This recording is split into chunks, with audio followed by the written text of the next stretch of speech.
Hello, good evening and greetings to all of you in the name of the Lord. Good evening. Good I evening. j- Greetings. Thank you, brother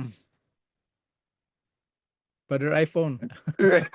Robert, Turner, brother Turner. How are you? Good, good, good. Good to see Anyway, you again. so yes. So praise God for this time. Sister Eda asked me if I can present tonight, but I prepared this message. I think it's a long message, but I will make it short as a devotional. So out of 4 points, I will only share 2 points. Let us pray.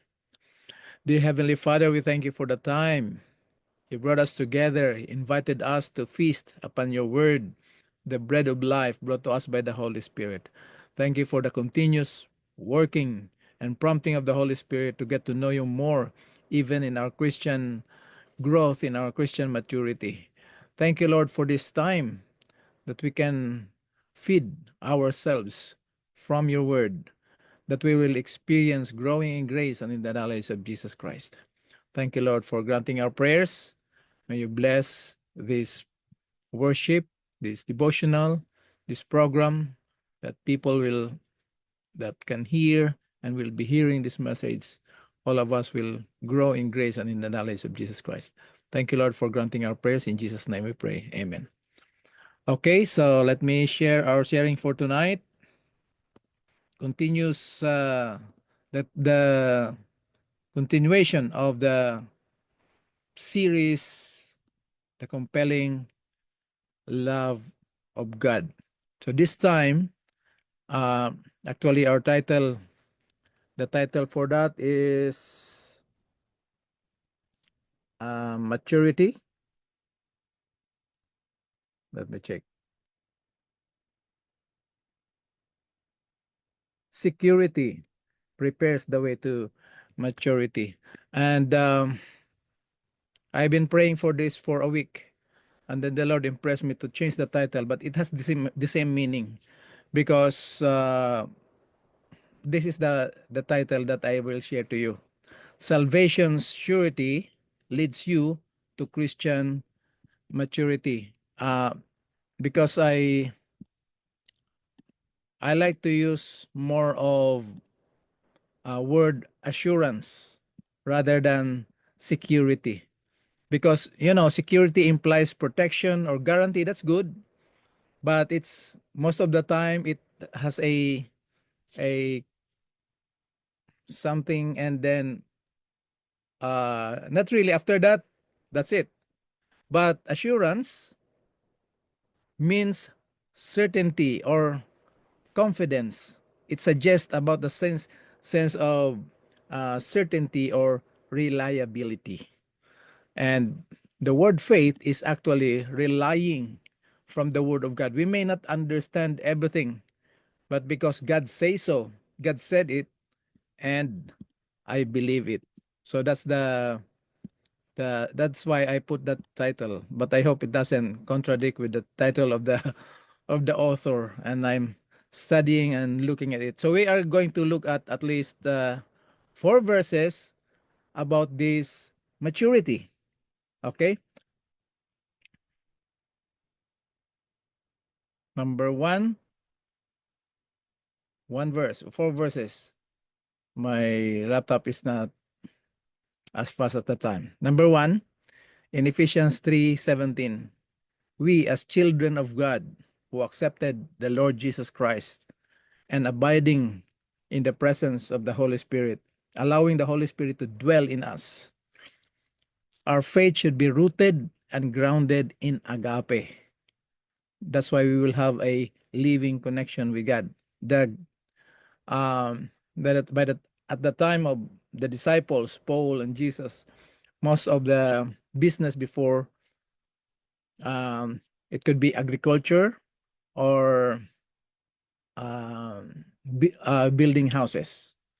So if I may say that our faith should be agriculturally rooted and architecturally grounded in the love of God. And Jesus himself says that for us to grow, we have to abide. When Jesus said, abide in me or remain in me, in King James, abide, Jesus is not inviting us to join him. He is telling us that we are already in him. That's why we remain in him, because we are already in him. At the incarnation, the one that Brother Piper presented last night, at the birth of Jesus Christ, his divine life was joined together with our corporate sinful fallen humanity, so that in that event, at the incarnation of Jesus Christ, we became spiritually alive again. We were not there yet, but we were implied, because by the time we are born in this by this time we are born in this present time, something happened already with us in Jesus Christ, not individually but corporately, as Christ as the second Adam. So for us to continue live while we are rooted and grounded in the love of God, that we might be strong in the faith, by the grace and the indwelling of the Holy Spirit, we remain in Jesus Christ. And by doing so, that is now our experience in our 11th fundamental belief, as is the growing in Christ. So we will experience growing in grace and in the knowledge of Jesus Christ. And after that, what will happen? Anybody can guess? We bear the fruit of the Spirit. And the fruit of the Spirit is actually the life of Christ manifested in our lives. So people will see Christ in you, Christ in us, the hope of glory. So based on this sharing tonight, salvation surety leads us to Christian maturity. I have 4 things to share with you, and I put the verses and then I will discuss it with you. So number 1, salvation is provided by God already in Jesus Christ to the entire humanity. It's not something conditional, but it's already full and complete for us.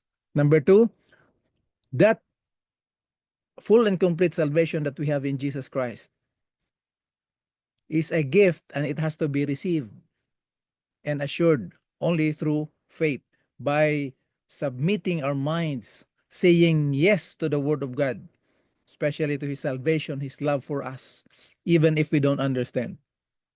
And many Christians don't participate in or engaging in the Bible study or teaching Bible study, because sometimes we think maybe people will ask and we cannot answer. Because not all of us are teachers. Remember, not all of us are evangelists. We have our own way. We have our own spiritual gift that God can use at us in His own way in sharing the gospel. But we must have something in common. We need to study the Word of God. Spend time studying the Word of God. Number 3, salvation is an ongoing struggle, battle with temptation and sin. And please don't think that temptation is outside of us. Temptation is a struggle between the converted mind and the unconvertible nature that we have. This nature that we have, it will not submit to the will of God or to the law of God. That's why there is a battle between the mind, the converted mind, because at the time of our conversion, the only change that we experience is our mind, the change of mind, metanoia, change of mind. Even we are baptized, we join in the church, our sinful nature is still there, and the struggle is real. That's how the Holy Spirit will work in us. God works in us both to will and to do good pleasure, to reproduce the character, the righteousness of Christ in us. It's not by trying or screwing our willpower. It is by believing in the truth of the Word of God, that we may present every man perfect, not in themselves, not in ourselves, but in Christ Jesus. Okay?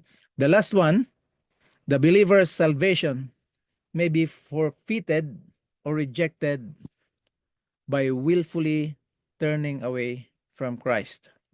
Okay, so let's start from salvation is provided to the entire humanity. Okay. The Son of Man, this is in the context of Zacchaeus. Remember Zacchaeus? And there's a lot of commotion. People don't want him to be there because he's He's a corrupt tax collector. And Jesus told the people, the Son of Man came to seek and save the lost. So the question is only Zacchaeus is the lost one at the time? When Jesus mentioned this to the people, to the crowd, he's saying that all of you are lost. And that's the purpose that I came to this world, to save you, to seek you, because you're lost. And the greatest example of being lost that you don't know is this one, Zacchaeus. So underscored Zacchaeus coming down from the tree. I will go to your house. Jesus invited himself this time. You know, Luke, he's the only Gentile among the 12. So his approach is that these Gentiles, these sinners, you will notice in the book of Luke is always salvation, salvation, men and women, children and adult and a woman and man, a sinner and a Pharisee, because it involves Luke is putting all together all the sinners, regardless of your financial status, or religious affiliation, wherever you are in life, from head to toe, there's nothing good in us. And now Luke is presenting Jesus Christ as the Savior of the world. So if Jesus invited Zacchaeus himself to go to Zacchaeus, is the same today when we realize. But the thing is that the invitation that Christ is giving us is that he will not just eat one time and leave. He's telling us that if we will allow him to stay in us, to continually dwell in us through the Holy Spirit. Okay, that's the first one. 4 verses each number. The second one in Hebrews chapter 2 verse 9, you will see here that Paul says, but we do see him who was made for a little lower than the angels, namely Jesus, because of suffering of death, crowned with glory and honor, so that, you will see the purpose here, so that by the grace of God, he might taste death for everyone. So two things that is important for us to see here. Even the death of Jesus Christ takes the grace of God for the purpose of saving everyone through that death. Because the death of Jesus Christ is not one man dying instead of all, but all men died in one man, so that whosoever will hear this glorious gospel and accept it in his heart, can declare and testify that I am crucified with Christ. So the life that I now live is no longer I, but Christ liveth in me. So that's the second verse. You see, Christ did not just die because he died. It takes the grace of God, that by the grace of God, he might taste death. That death is the wages of sin, eternal death. That's not sleep death. The death that we experience, our loved ones, our friends, and if Jesus will not come, we will go to that experience. That's just a sleep death. And when Jesus comes, he will call our name, then we will wake up. That's the sleep death. So the third verse, 2 Peter chapter 3, verse 9. The Lord is not really being slow about his promise, as some people think. We know this verse. I think we memorized this verse from the heart. Now, he is not slack. He is not slow about his promises. No, he is being patient for your sake. Why? Because he does not want anyone to be destroyed or to perish, but wants everyone to repent. So this verse is Peter is telling us that salvation is really for all. Okay, so we know this already. This is for all generation, from Adam to the last baby that will be born before Jesus comes. The last verse for this salvation for all is that even when Jesus comes, before Jesus comes, the calling of the Holy Spirit The Spirit and the bride say, "Come," and let the one who hears say, "Come."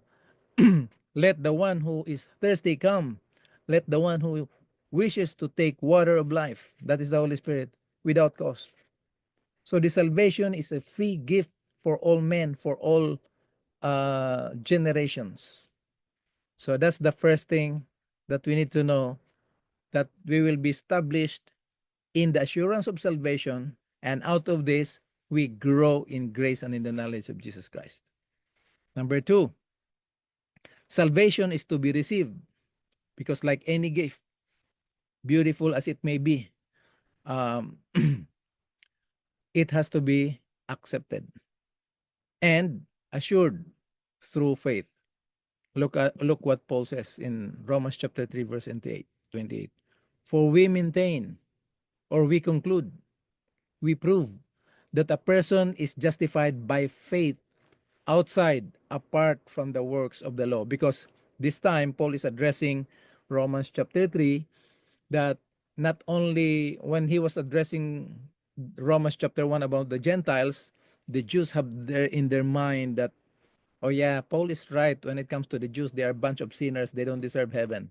So he addressed the same problem with the Jews. You are religious, but you're also sinner from head to toe. So in verse 23, he concluded that Jews and Gentiles are all under sin. So we conclude that person, if you're a Jew or a Gentile, is justified by the faith. That faith is the faith of Jesus Christ, apart from the works of the law, because people are trying to be good, trying to obey the law so that they will be saved. Second one, Philippians 3:9.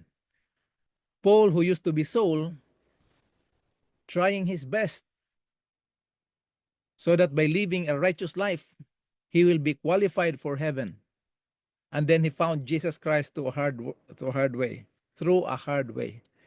He said in Philippians chapter 3 verse 9, I count all rubbish. He says here in verse 9, and be found in him, that is in Jesus Christ, not having my own righteousness, which is of the law. Now, talking about the righteousness of the law, it's not the problem is not the law, but the problem is the understanding of this, the mindset of this sinful nature that wants to get credit. If I do good, if I obey the law, then God owes me salvation. So Paul says, which is not of the law, but which is through the faith of Christ. So some translation is in, but actually the faith that justifies us is the faith of Jesus. Okay, so the same as I am crucified with Christ, the life that I now live is no longer I, but Christ who loved me and gave himself for me. And in verse um, 16 of Galatians chapter 2, it is the faith of Jesus, the righteousness which is of God by faith. Okay, so the third one, Hebrews chapter 10 verse 28. It says, my righteous one will live by faith. That is taken from Habakkuk 2:4. He says, the just shall live by faith, but, or in, if he draws back, I have no pleasure. Do you see this? This part is giving us a key to open our understanding that while salvation is for all men, salvation is to be received and be assured in the faith. There's no automatic, because if a person will draw back, that means he has his own willpower. Then God has no pleasure in them. The last one for number 2 is 1 Peter chapter 1 verse 5. Who are kept by the power of God through faith unto salvation, ready to be revealed in the last time.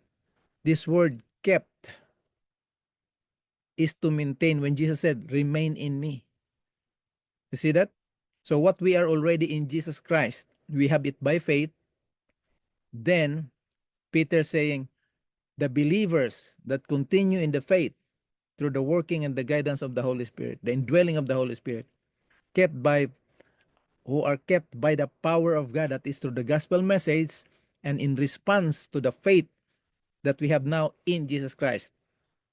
The faith of Christ is the one that justifies us, and our response, because God gave all of us a measure of faith for us to respond to that. We don't produce that faith, it's also a gift of God. Then we says to the faith unto salvation ready to be revealed in the last time. Okay, so it has to be received, and by receiving it, also believe that we have the assurance of salvation. Okay, number three. This is the my presentation now is the summary of these verses, and then I will explain later. Okay, so number three, salvation is an ongoing struggle, battle with temptation and sin. Remember, I told you earlier that our minds, after we become before conversion, our minds and our uh, bodies, they work together, they are partners. After conversion, now the Holy Spirit is living in us, giving us the mind of Christ. We hate sin already this time, and the body wants to do it, so they struggle. You see that? So look at this, Romans chapter 1 verse 32. Who, knowing the judgment of God, they know it already, that they which commit such things, those not honoring God, not acknowledging God, and practicing those sins, he said that they which commit such things are worthy of death, not only to the same, but have pleasure in them that do them. In other words, even you are already converted, you're still in danger of committing sin, and then our nature really likes that sin. The only thing that we don't like is when we are caught and be punished. But in and of ourselves, left on our own, we enjoy sin. Now look at this. If we say, James is talking to the believers. I mean John. If we say that we have no sin, we deceive ourselves and the truth is not in us. So we have to believe that while we have already assurance of salvation, we still have a struggle because sin dwells in us, and because sin is um, a principle, is a constant principle against our will. We cannot fight that principle because that sin is like a law of gravity that doesn't fluctuate, doesn't change. So for us to maintain our Christian walk, we need another power, law of life in the Spirit, allowing the Holy Spirit to continually dwells in us. So while we are in this sinful nature, we don't have pleasure in that sin anymore. The life that we live now is for the glory of God. That's why whatever we do, we eat or drink, is always for the glory of God, not to contribute salvation for our salvation. Okay, the third one,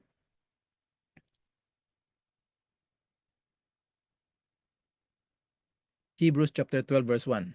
Therefore, since we are surrounded by so great cloud of witnesses, let us also lay aside every weight and sin which clings so closely. Why closely? Because it's part of us. Satan doesn't come here to tempt us so that we will sin. Satan will offer it because our nature is in in connection with the principle of sin that Satan introduced in this world. That's why Paul says, lay aside every weight and sin which clings so closely. Let us run with endurance the race that is set before us. What endurance? In spite of our weaknesses, limitations, we cling to the power of God, that grace is much more greater than our sin. Look at what Paul is addressing in 1 Corinthians chapter 5 verse 6 to 8. Your glorying is not good. You do not know that a little leaven leavens the whole lump? Therefore, purge out the old leaven, that you may be a new lump, since you truly are unleavened. For indeed, Christ, remember Christ's life is a perfect life without sin. Christ is our unleavened bread. So Paul says here, Christ our Passover was sacrificed for us. Therefore, let us keep the feast not with old leaven, nor with the leaven of malice and wickedness, but with the unleavened bread of sincerity and truth. You see the struggle there? Paul is addressing that we have this and we have that. So, what are we going to do in the name of Jesus Christ? With the unleavened bread of sincerity and truth. Now, let's go to number 4. Believers, the believer's salvation may be forfeited or rejected by willfully turning away from Christ. While I was with them, Jesus is praying. Remember that the prayer of Jesus, the Lord's Prayer, is John 17, not Matthew chapter 6. Because I'm always saying this. Matthew chapter 6, Jesus Christ was teaching the disciples how to pray. But the Lord's Prayer is Jesus himself praying in the context of the cross, which is around the corner. So he says, while I was with them, the disciples and the people, I was keeping them in your name. Not that name is not identity. That's the principle of the foundation of the throne of God. Keep them in your name which you have given me, and I guaranteed them, assured, right? And not one of them perished, but the son of perdition, so that the scripture might be fulfilled. Now, Hebrews chapter 10, verse 26 and 27. If we sin willfully after we receive the knowledge of truth, there remaineth no more sacrifice for sin, but certain fearful looking for the judgment and fiery indignation which shall devour the adversaries. So now this sin, the willfully sin now. If we willfully sin after we need the knowledge of truth, what knowledge of truth? In verse 10 and verse 14, Paul says that Christ's death is only one time. He only died once and for all. If we reject that sacrifice, no, there no remaineth more sacrifice for sin. I hope this is clear to us. So this is a willful and deliberate rejection. It's not out of ignorance. Like what happened to the Jews by stoning Stephen, they as a nation willfully and deliberately rejected Jesus Christ. And as a result for that, 70 AD, the temple that was rebuilt was destroyed again. They cannot worship God anymore. 2 Peter 2, verse 20 and 21. For if we, or if after they have escaped from pollution of the world through the knowledge of our Lord and Savior Jesus Christ, after becoming converted, they are again entangled therein and overcome, the latter end is worse with them than the beginning. Remember the one spirit, evil spirit was taken out, and Satan went out to that from that man, and then came back with with 7 more. This is what Paul. So that's why it's dangerous. It's important for us to continually connect with Christ through the Word and acknowledging the Holy Spirit who is indwelling us and guiding us to the path of righteousness. And in verse 21, for it had been better for them not to have known the way of righteousness than after they have known it. What it? The gospel, message of salvation, the righteousness of God, to turn from the holy commandment delivered unto them.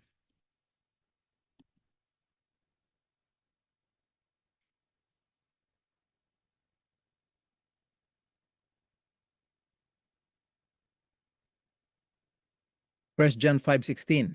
If anyone sees his brother committing a sin not leading to death, he shall ask, and God will for him give life to those who commit sin not leading to death. There is sin leading to death, and I do not say that should make requests for this. So, brothers and sisters, there are, to the believers, there are two kinds of sin: sin unto death and sin unto death. What is sin unto death? The willful and deliberate rejection of Jesus Christ.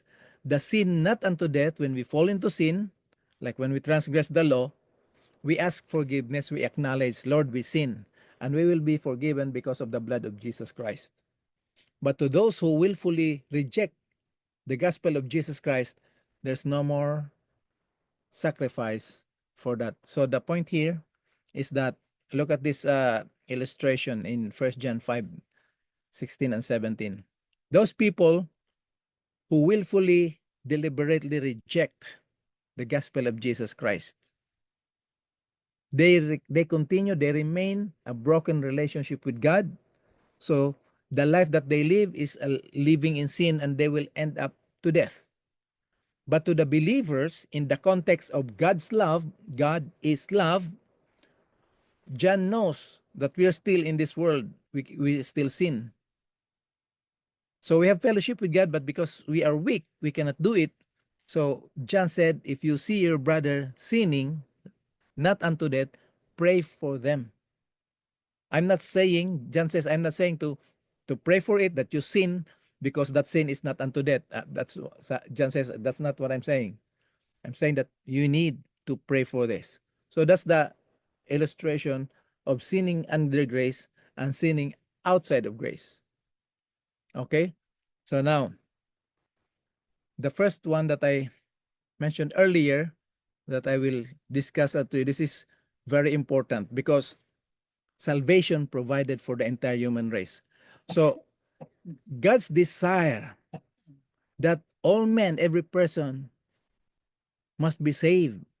This is a truth that all over the Bible repeatedly sets out.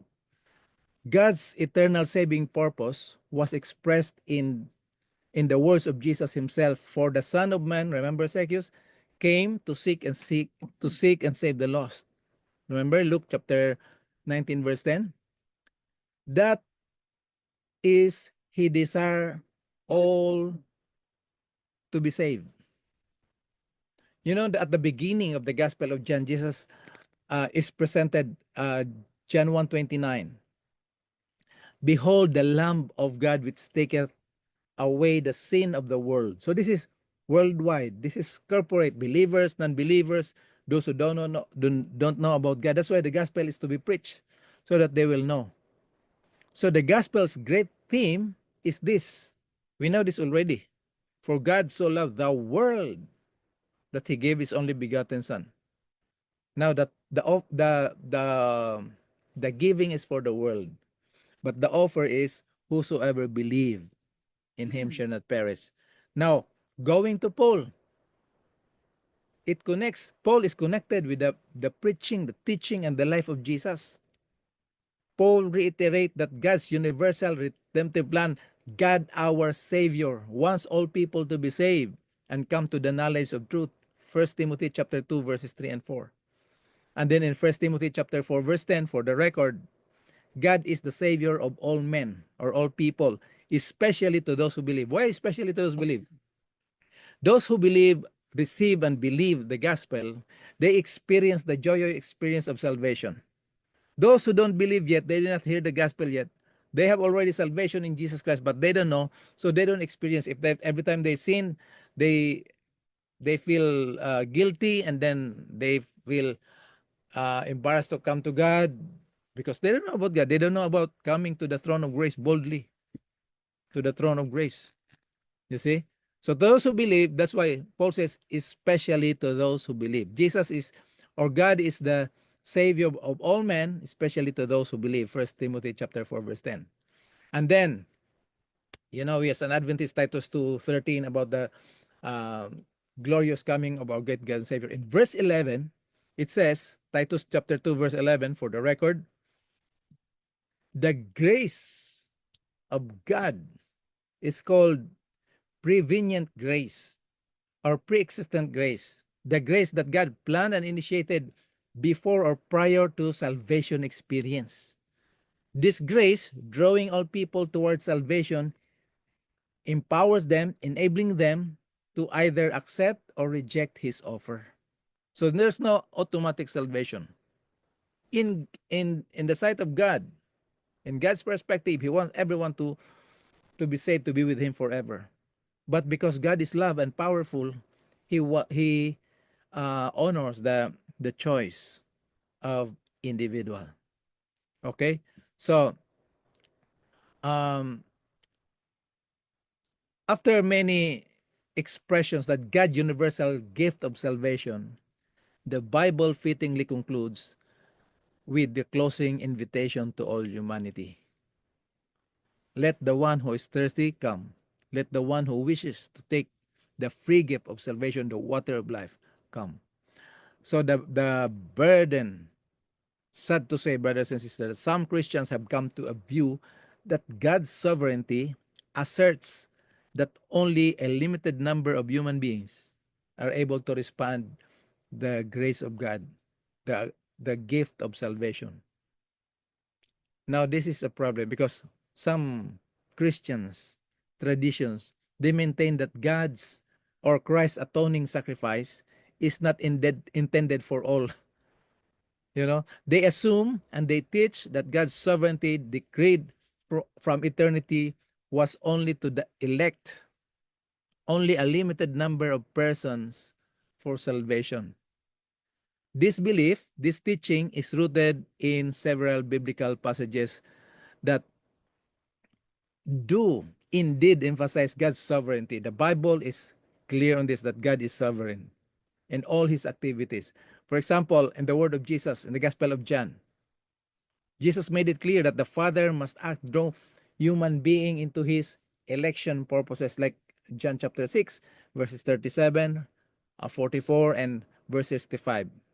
And then another one remember in Romans chapter 9, verses 11 to 18, about the account of Jacob and Esau. It points out that God's sovereign election of Jacob rather than Esau. Now, this is a biblical metaphor of the Patter's sovereign control over the clay follows in this passage and often cited in the support of God's absolute sovereignty in effecting human salvation. Now, while these passages certainly teach that God is sovereign in all that he does, these are not a denial of human freedom in responding to the gospel call. The election of Jacob, listen to this, the election of Jacob over Esau entailed what God foreknew each of them would do. The sacred history of Genesis vividly or openly recounts the story of Jacob's own personal decision as he struggled with God, haltingly responded in faith. The patriarch image is an eloquent and powerful depiction or demonstration of God's sovereignty, but the potter's singular effort to create a quality vessel is by no means intended to teach that God deliberately passes over the certain people, therefore leaving them to be eternally lost. These passages as this do not contradict whoever believes. Remember John 3:16? And God's provision for all as so often expressed throughout the Bible. So it's true that God is sovereign, but it's not he chose some to be saved and some to be lost. Paul put God's saving purpose in his divine perspective as he wrote, for those who foreknew, this is in Romans chapter 8, verse 29. For those God foreknew, he also predestined to be conformed in the image of his son. See? For what purpose? That he might be the firstborn among many brothers and sisters. That's for all. So in this crucial passage, God is not shown to deny humanity's freedom of choice or ability to choose. Rather, Paul shows that God has that plan of salvation from eternity for those whom he has foreseen, because he knew what will happen, but he's not responsible for what will happen. would respond to the gospel call and believe in Jesus Christ. You see that? So, the foreknowledge of God, we are still in number one, but if we don't have time, it's okay. So, we will have next time. The foreknowledge of God is an exercise of omniscience, knowing everything rather than omnipotence, being all powerful. God is all powerful, but when it comes to salvation, He knew what will happen. He knew who will respond or not. But He is not the one choosing them for their reaction, because God is the proactive when it comes to salvation, and we are the reactive. So God's knowledge of what will happen or what will occur is not the same making it happen without considering the person's freedom of choice. If God's right to do something demands that he exercises the right, diminishes rather than enhances. You see that? God's sovereignty. So this erroneous belief limits the holiness and the justice of God. It does not reflect the grace, the love, the mercy, and justice to humanity. Therefore, it is important to understand the difference between predestination, which is biblical concept. This is very important, brothers and sisters, in the context of maturity in our salvation. I will repeat that it is important to understand the difference between predestination, that is from the Bible, the concept of the Bible, and predeterminism, which is not in the Bible.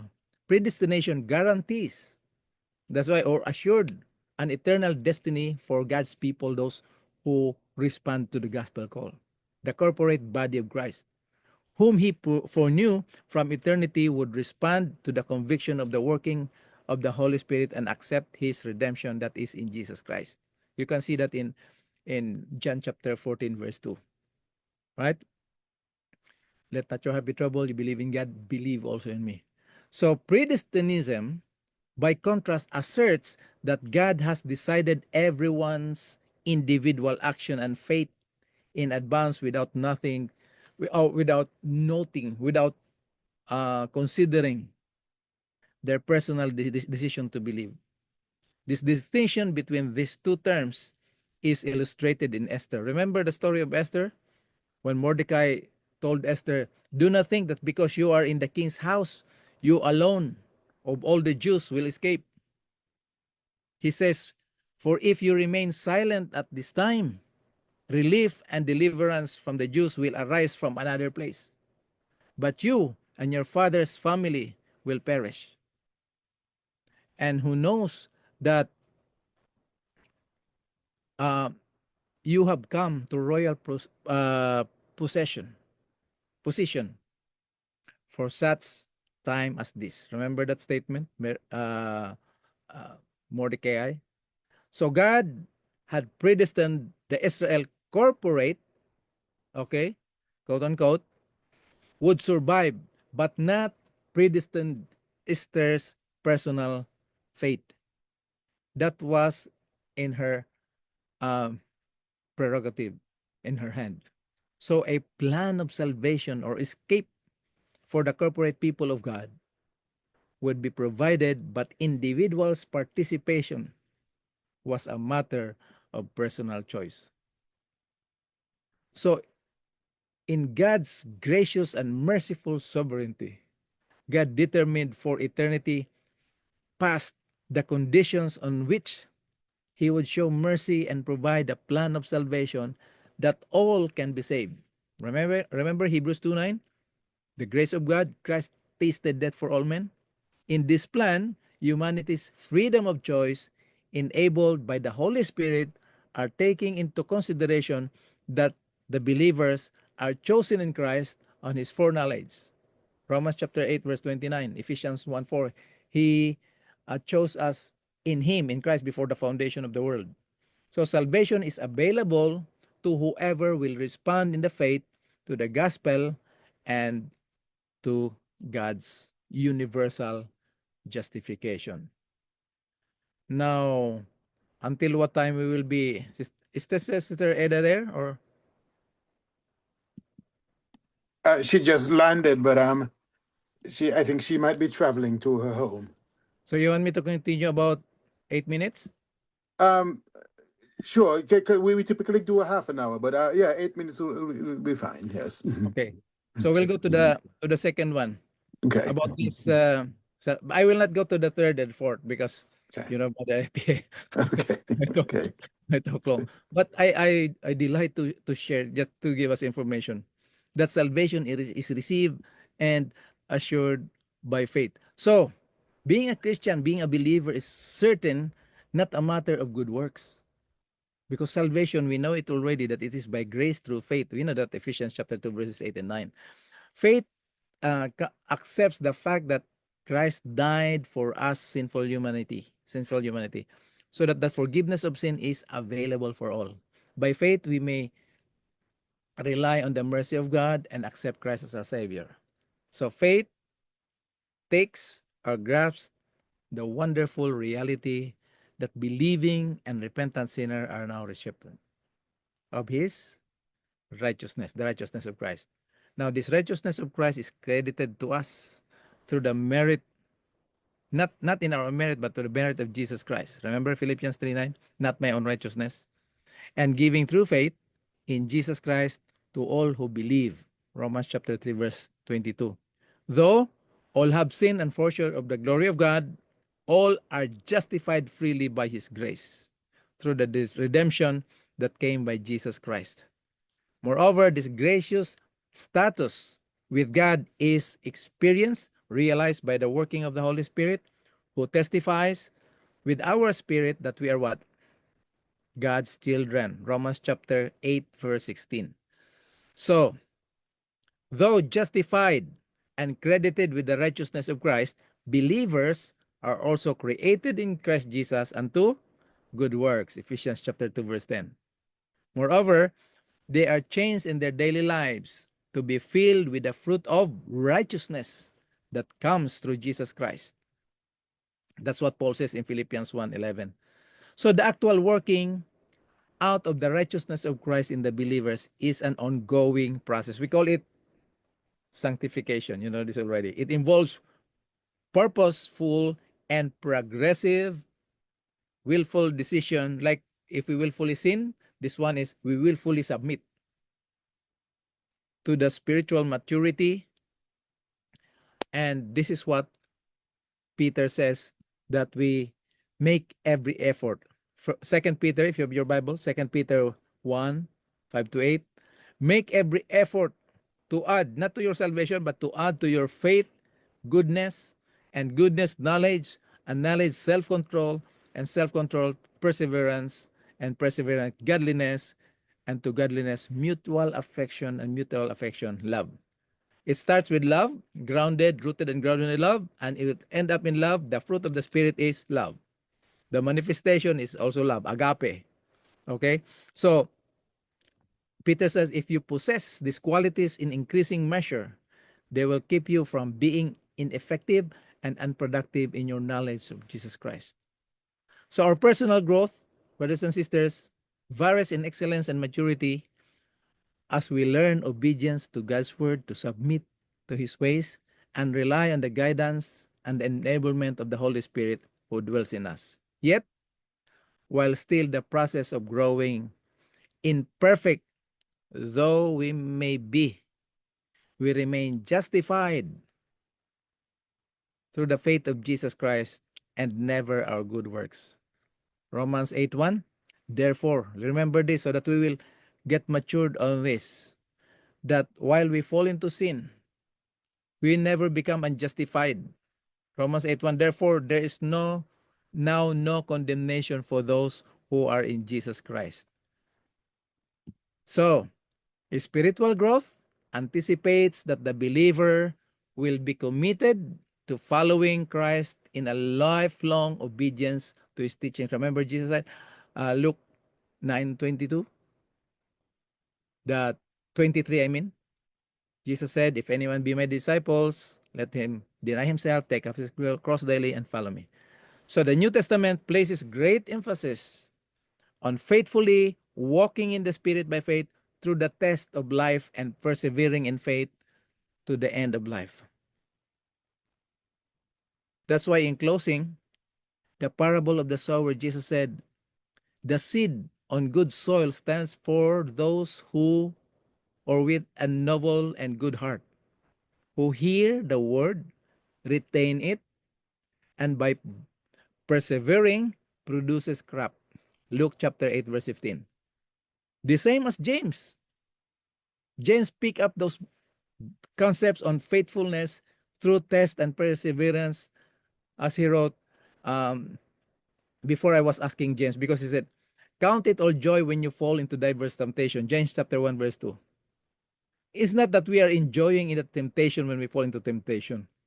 But the result of that, in verse 3, he says that trying of your faith, the testing of your faith, produces patience or perseverance. The same as Peter, 1 Peter 1:7. These trials, the trying of your faith, have come so that proven genuineness of your faith may result in praise, glory, and honor when Jesus is revealed. The writer of Hebrews is Paul. He says you need to persevere so that, Hebrews chapter 10, verse 36, persevere so that when you have done the will of God, you will receive what he has promised. So, brothers and sisters, in the name of Jesus Christ, under the guidance of the Holy Spirit, the assurance of believers to maturity then comes through faith, both receiving of salvation and in continuing fellowship with Jesus by the Holy Spirit. So, we say with Paul, believers, pray to be found in him, that I may be found in him, not having my own righteousness that comes from the law, but through the faith of Jesus Christ, the righteousness that comes from God. So may the Lord bless us as we continue to get matured in the Lord through spending time with his word, allowing the Holy Spirit to work in us, reproducing Jesus Christ. Please forgive me for always having a long presentation, but I am practicing myself to be with Jesus Christ for eternity, and I believe so you are, so you do, preparing ourselves for eternity in Jesus Christ. So God bless us all, and may we all continue to experience growing in grace and in the knowledge of Jesus Christ. So just in case next time Ada will surprise me and in another invitation, I still have number 3 and number 4. Thank you, Brother Robert, and to all of you, God bless us all. Thank you, Brother Happy.